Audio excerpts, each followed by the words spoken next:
Hey guys, welcome back to Mocha's Magic. It's me, Allie Mocha. Today's look is a look I created forever ago, and I was so mad I never got around to posting it for you guys.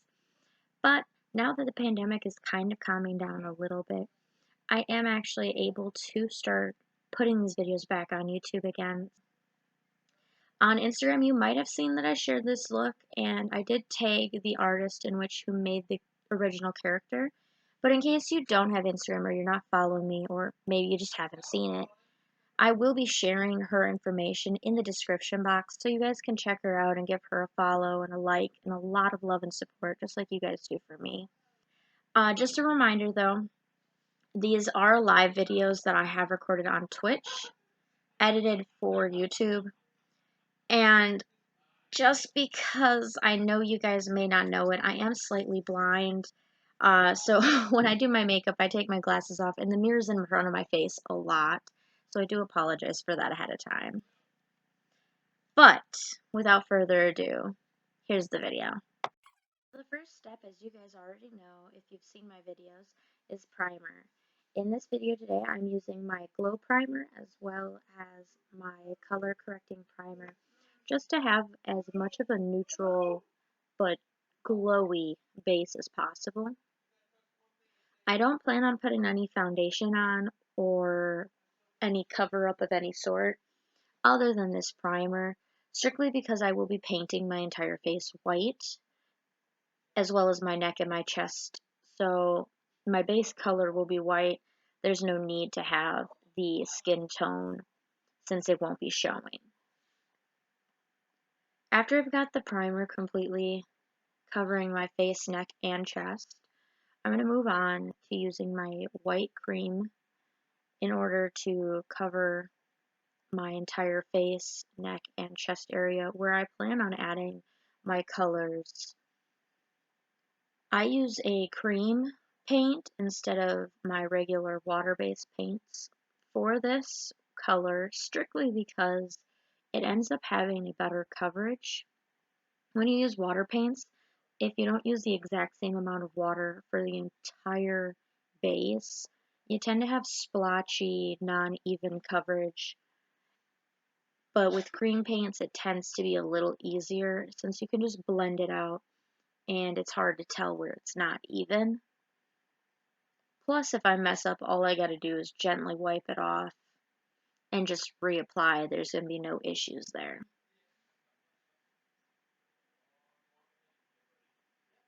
Once I've finished applying my cream base,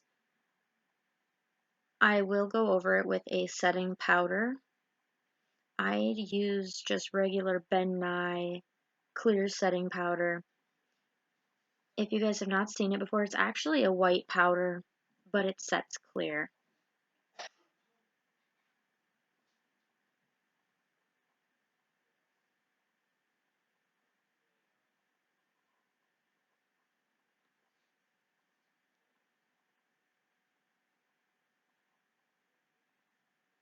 Now that that's finished, I am going to be going over the base of my eyelid with a blue shade.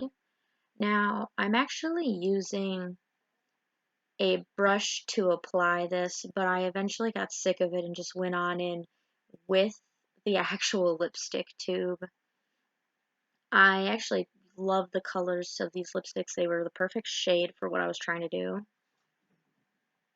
And once I'm done using the lipstick shades, I actually go through and mix up the colors I needed using my cream paints and also apply those to the lid and the underlid.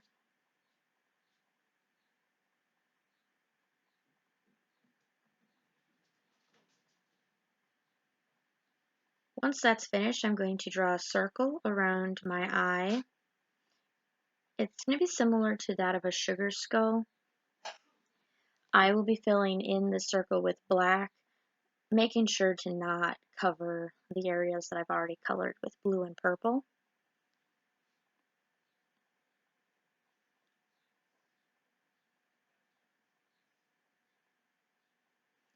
Now, after I've got that circle complete, I'm actually starting to work on the blue and purple drip effect under the eyes. The original character that this artist made has almost like a melting drip effect on its eye as well as its smile. So right now I'm just creating that effect using a very small paintbrush and the same cream colors that I used on my eyelid and under eye. I do make sure to also carefully blend them together, but not too much, because you want the colors to actually stand on their own, so you can tell that they're separate colors. And if needed to lighten it up, you can use white for the blue to give it just a slightly lighter color, and pink for the purple to kind of give some lighter splotches in there as well.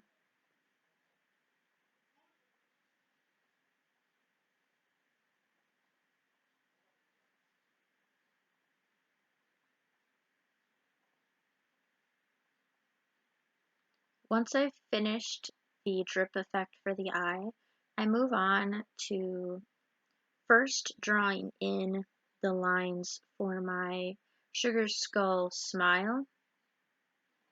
It is only going to be a half smile. That's all this look calls for.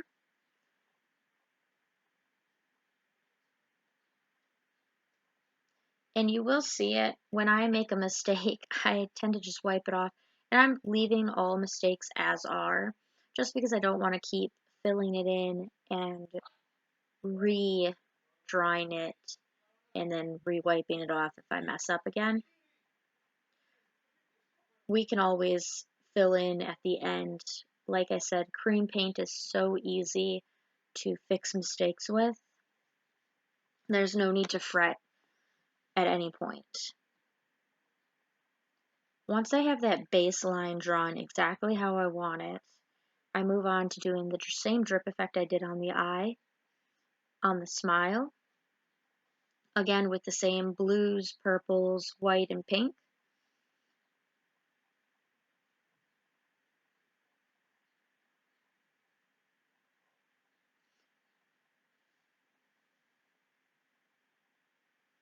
With this one, I did actually just draw the outline first and then colored it in. This was a learn as we go experience. This is the first time I've done a drip effect like this.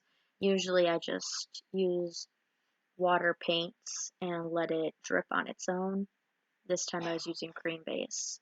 You can't quite do that with cream base.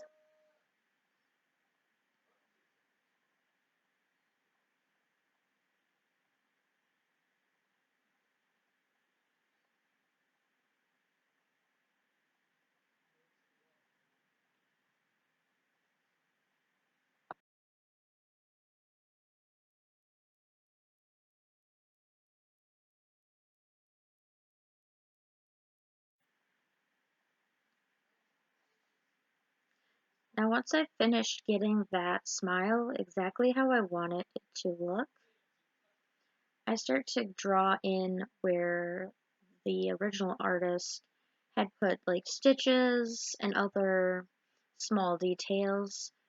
I start with the forehead and then I move on. There is another one on the neck. Now the artist did have some other details that I do not put in this. I try to make this look a little bit of my own and change it up as much as possible. But I still wanted it to resemble her look as much as possible as well.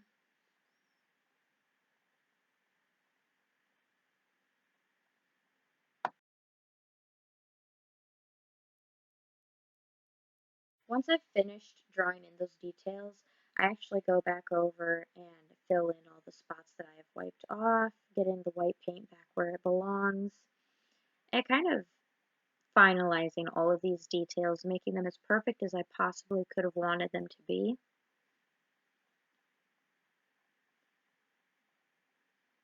And once I finish up with filling in all of these gaps, I move on to the last little bit, which is all my own. The original artist did not do this in her picture, but I didn't feel like doing more dripping effects. Instead, I put a bunch of different splotches of paint, the colors that I used for the drip effects, and I blend them together, kind of creating like a camouflage of those colors. And then after I finish getting them how I want them, I blend them up into the neck and everywhere else that I have white paint. And once that's finished, that's basically the rest of the look. The only thing left to do is add the nose and lipstick. The nose is again another sugar skull basic, while the lips, I just put on some lipstick in the colors that I've used for the entire look, which is blue and purple.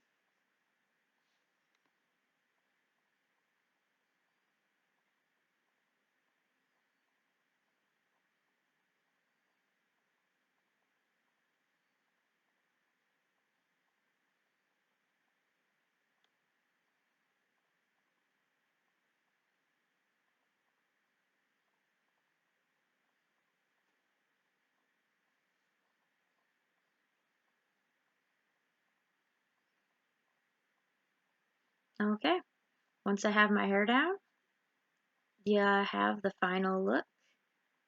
I actually do flash a quick picture of the design using my phone, but I did attach one at the very end as well, so you can see close up exactly what she did versus what I did.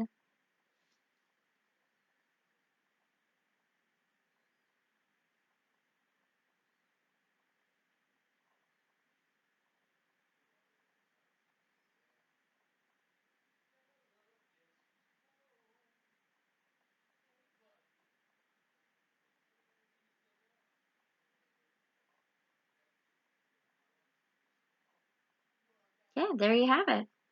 That's my final look. I absolutely fell in love with this look when I was finished, but I have to give 100% props to the artist herself. It's a beautiful design, and I couldn't have been more honored to have been able to try making her look and to get her approval afterwards on how much it just amazed her. I wanted to thank you guys for stopping by, and I hope to see you on my next video, which I actually hope to be posting here in just a day or two. Love you all. Bye.